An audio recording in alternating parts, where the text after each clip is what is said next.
Assalamualaikum.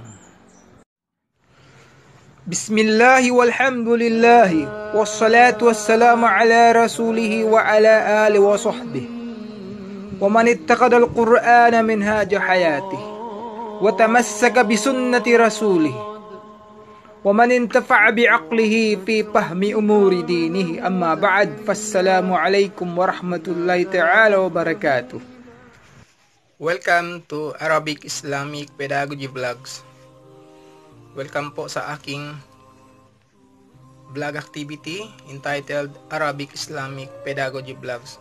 So, katulad po ng inyong nababasa at nalaman, ang aking vlog activities ay produce kami ng vlogs o videos and topics na kung saan aming i-analyze critically ang mga Arabic at Islamic text. Pag sinabi nating Arabic Islamic text, ito po ay pwedeng maging verse from the Quran or hadith ni Prophet Muhammad sallallahu alaihi wasallam.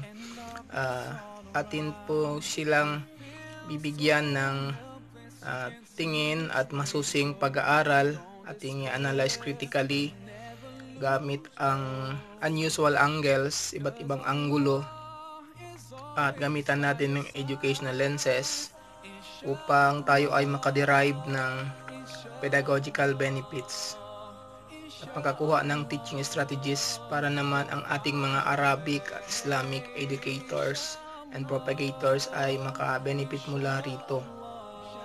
Yun po ang ating hangarin.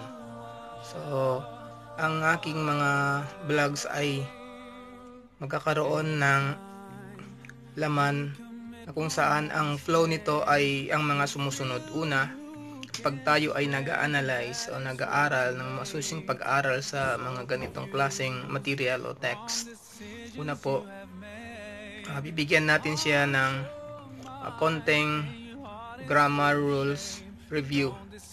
Ang kaya nating bigyan ng konting pagpupaliwanag tungkol sa grammar ng bahagi ng ating text na pinag-aaralan.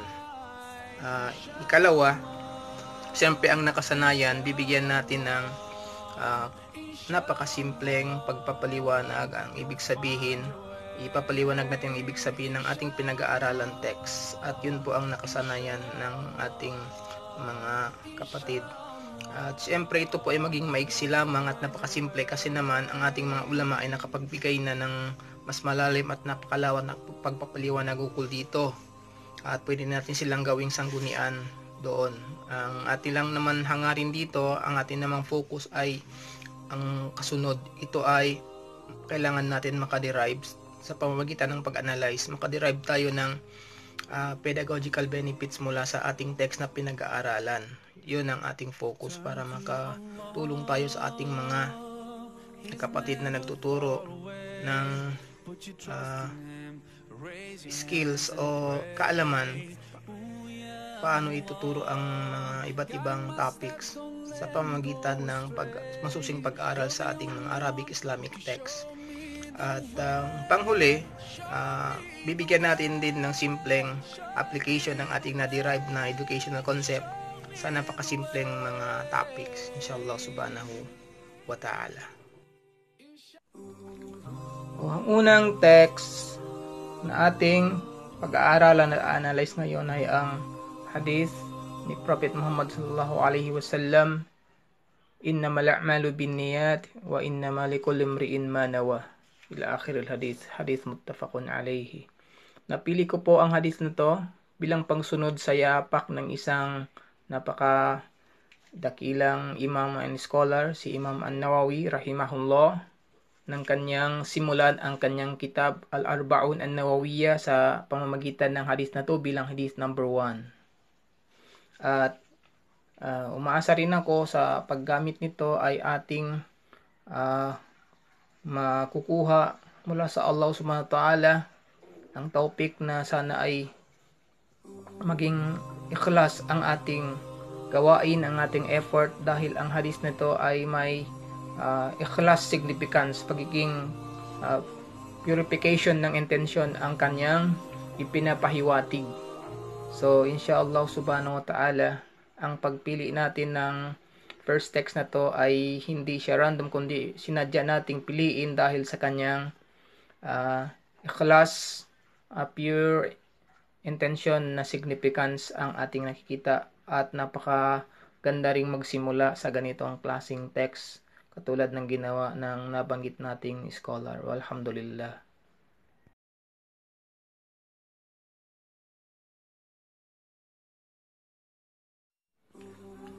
Okay, ang ating pag-uusapan ngayon ay tungkol sa grammar significance ng text na ating pag-aaralan.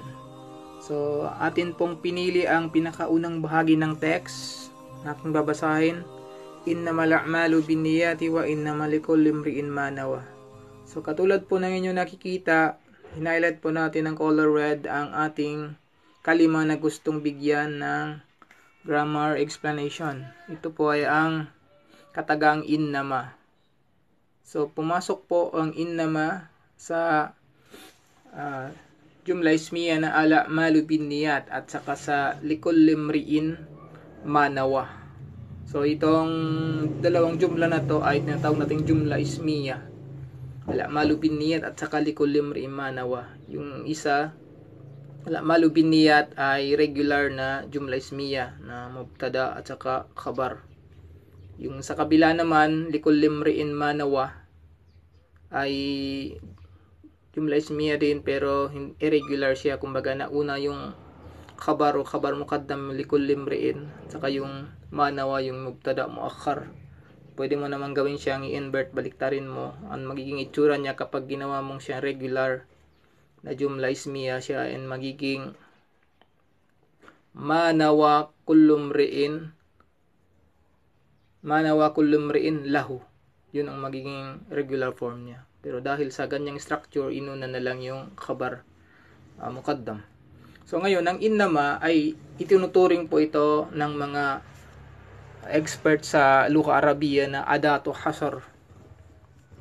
Po sabi ng adatu hasar, ito po ay kasangkapan o gamit para sa paghasar. Pag sinabing hasar, ginagawa mong eksklusibo ang isang bagay.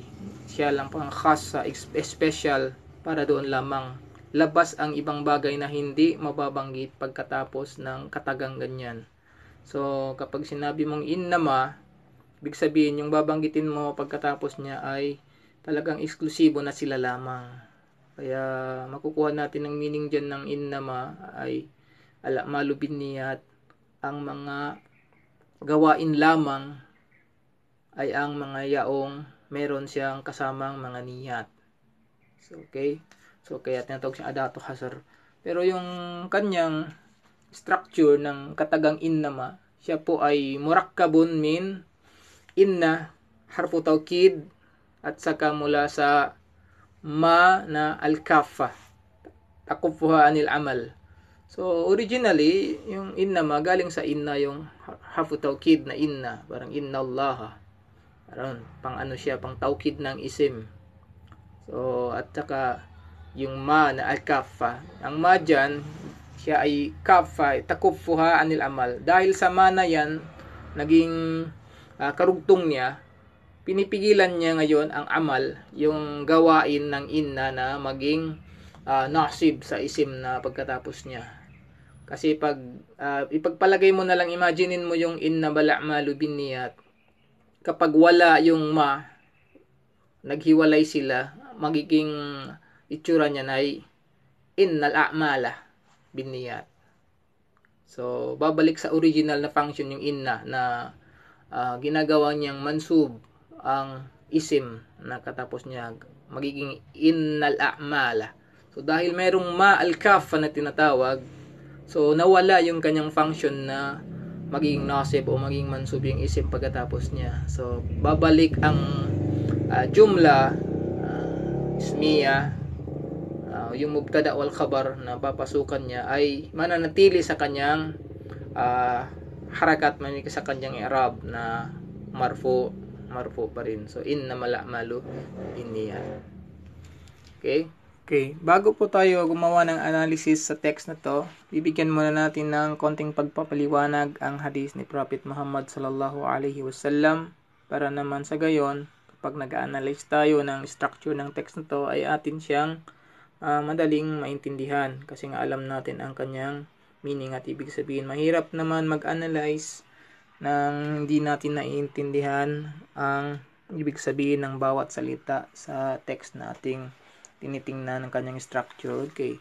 So babasahin natin, innamal a'malu binniyati wa innamal likulli imri'in ma nawa. Faman kanat hijratuhu ila Allahi wa rasulihi fa hijratuhu ila Allahi wa rasulihi. Wa man kanat hijratuhu li dunya yusibuha aw imra'atin yankihuha fa hijratuhu ila ma hajara ilayhi. So tulad ng inyong nakikita, pinaghiwa-hiwalay ko po ang mga kataga at binahagi ko sa 3 bahagi. So ang nasa taas, innamal a'malu binniyati wa innamal likulli imri'in ma nawa.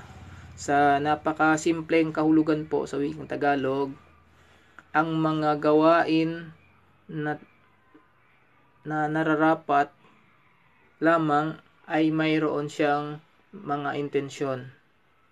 At makukuha lamang ng isang tao kung ano yung kanyang hinangad sa kanyang intensyon. Yun ang pakahulugan ng nasa itaas. At sa baba naman, sa gawing gitna, sinuman ang naghijra o lumisan sa kanyang lugar at tumungo papunta sa Allah subhanahu wa ta'ala at sa kanya ang hinangad niya ang Allah Ta'ala at sa kanyang rasul niya, sugo ng Allah subhanahu wa ta'ala. So yung kanyang paghijra, paglisan na yon ay mangangahulugan na talaga ang kanyang hinangad ay para sa Allah at saka sa para Rasul sallallahu alaihi wasallam, kasi yon ang kanyang hinangad, walang iba. So ang nasa ibabang bahagi naman po, ang ibig sabihin, sino man ang naghijra o lumisan sa kanyang lugar at pumunta sa bagong lugar at ang kanyang hinangad sa kanyang paglisan, ang kanyang hangarin ay makamundong bagay na gusto niya itong makamit o kaya babae na gusto niyang mapangasawa. So ang kanyang paglisan na yon ay para doon, patungo doon sa kung ano yung hinangad niya o ano yung kanyang intensyon sa kanyang puso. Okay? Ngayon, natin na pong i-analyze ang ating text na pinag-aaralan. Total, alam naman natin ang ibig sabihin ng bawat mga linya ng hadith na to. So, tulad ng ating pagbabahagi, meron sa pinakataas na banda, nasa gitna at saka sa baba na bahagi. So, titingnan natin kung ano yung connection ng bawat part o bahagi ng buong salita ni Prophet Muhammad sallallahu alaihi wasallam. Ating ihimay-himayin. So sa pinakataas na banda, innamal a'malu binniyati wa innamal likulli imri'in ma nawa. Dito sa pinakataas po, parang ipinapahayag ni Prophet Muhammad sallallahu alaihi wasallam ang realidad ng gawain ng mga tao. Dapat ito ay meron siyang niyat at talagang kung ano yung intention mo, hinangad mo sa yung gawain, yun ang mapapala mo, kumbaga. So parang binibigyan ito, pinapaliwanag o binibigyan tayo ni Prophet Muhammad sallam ng pangkalahatan o parang common na understanding. So kung paano ba natin dapat maintindihan ang konsepto ng gawain ng a'mal at paano tayo makakaroon ng result o biyaya mula dito. So pinapaliwanag niya yung pinaka batas, kumbaga, o basihan. So yun po. Then kung titingnan naman natin yung gitna na salita, makikita natin dito na si Prophet Muhammad SAW, pagkatapos niyang ipinaliwanag yung nasa taas, nagbigay siya ngayon ng halimbawa ng paano maisa sa katuparan o maiintindihan ang inaliwanag niyang konsepto sa taas. So nagbigay siya ng isang konkretong halimbawa, tulad nitong paghihijra. Isang paghihijra ay isang halimbawa ng amal. So ipiniliwanag niya kapag ginawa mo yung hijra ng para sa Allah at sa Rasul niya, yun ang mapapala mo para sa Allah at sa Rasul. So parang binigyan niya ng mas pinalawak niya pa yung ibig sabihin ng nasa itaas na konsepto. Nagbigay siya ng isang halimbawa, pero isang halimbawa na positive ang dating. Sa panghuli naman, sa pinakabandang baba, nagbigay naman siya ng ilang halimbawa na kaparehas, kalintulad din ng nasa gitna, pero negative siya. Pero isa ring pagbibigay halimbawa na paano isinasagawa ng isang tao ang kanyang intensyon. So, kumbaga isang example. Nagbigay siya ng example kanina tungkol sa paghijra para sa Allah. Ngayon, nagbigay siya ng iba na namang example para mas lubos pa na maintindihan ng nakikinig ang realidad ng binitawan niyang konsepto nasa taas na innamala malubiniyat. So sa madaling salita, mga kapatid, ang pinakataas, gitna at panghuli ay meron connection. Ang nasa itaas, pwede nating tawagin siya yung pinaka general rule, kumbaga. Then yung nasa baba at saka yung panghuli ay supporting details o pagpapaliwanag o kaya examples ng kataga o konseptong ipinapaliwanag sa taas. Kumbaga nagsimula sa napakaliit at marami, nagsimula sa pinaka-general, then naging specific na si Prophet Muhammad sallallahu alaihi wasallam sa bandang gitna at sa panghuli. So may tawag po dito ang ating mga experts sa education. So makikita po natin. So nandyan po ang resulta ng ating analysis ay ganyan. So nagsimula ang Prophet Muhammad sallallahu alaihi wasallam from general rules, kumbaga, o pinatawaging qaida amma. Then yun yung innamala malubiniyat wa innamalikul limrin manawa. Then pagkatapos no, nagbigay na siya ng konkretong halimbawa bilang mithil amthila o tafsil sa taas, bilang specific examples. Then ganun din ang ikalawa ay specific examples. So, tawag po dito ng mga expert natin sa pagtuturo ay deductive approach. Magsimula ka from to pupunta sa khas, from general to specific. So isa pong napaka gandang halimbawa ng pag-approach sa pagtuturong pinakita sa atin ng Prophet Muhammad sallallahu alaihi wasallam. Inshallah subhanahu wa ta'ala, sa ibang mga pagkakataon, ibang hadis, makikita naman natin na iba na naman ang ipapakita sa atin ng Prophet Muhammad sallallahu alaihi wasallam, pwedeng pabaliktad na mayroon ding tawag doon. At inshallah ta'ala hindi tayo maubusan ng ganitong mga halimbawa ng pagpapaliwanag. Inshallah subhanahu wa ta'ala.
Tayo ay nakaderive ng isang pedagogical benefit, isang teaching strategy na tinatawag nating deductive approach.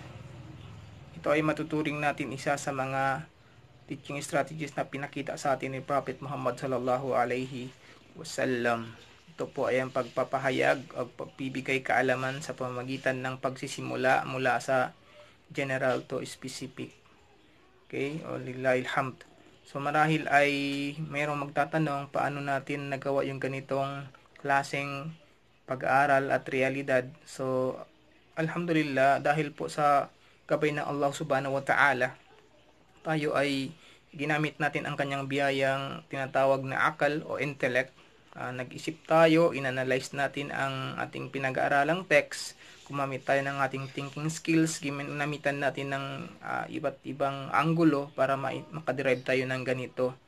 So makikita po natin na talagang importante na magamit natin ang ating akal, taliwas sa pananaw ng iba na hindi na kailangan gumamit nito at mag-rely na lamang mostly sa text at saka literal interpretation ng nagawa na ng mga naunang tao. So di po tayo sumasang-ayon sa ganong pananaw. At ikalawa, sa pamamagitan ng ganitong realidad at ating pag-aaral, napapatunayan natin na ang ating propeta Muhammad sallallahu alaihi wasallam ay talagang nagsasalita gamit ang Jawami'ul Kalim. Ang Jawami'ul Kalim po ay ang mga pahayag o salita ni Prophet Muhammad sallallahu alaihi wasallam na kung yung titingnan sa madaling tingin ay napaka-simple at napaka-easy lang, pero pag ito ay pinag-aralan ng mga gustong mag-aral, ito po ay maglalaman ng multiple meanings, multiple implications at multiple wisdom.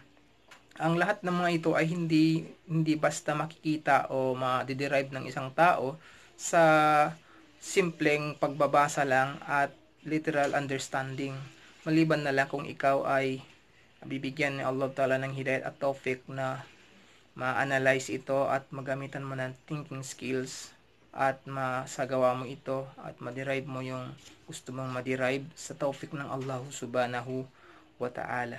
Maraming salamat sa panonood. Sana ay nagustuhan ninyo ang ating video sa araw na to. At inshallah ta'ala sa darating pang mga araw, mayroon pa tayong ibibigay na iba't ibang klaseng ganitong klaseng pag-aaral. Kung niyo po nagustuhan, paki-like po ang ating video, at kung hindi pa kayo nakapag-subscribe, please mag-subscribe kayo sa ating YouTube channel, Arabic Islamic Pedagogy Vlog. Hanggang sa muli, ilal liqa, wa sallallahu ala sayyidina Muhammad wa ala alihi wa sahbihi ajma'in, wa billahi taufiq wal hidayah. Wassalamu alaikum warahmatullahi ta'ala wabarakatuh.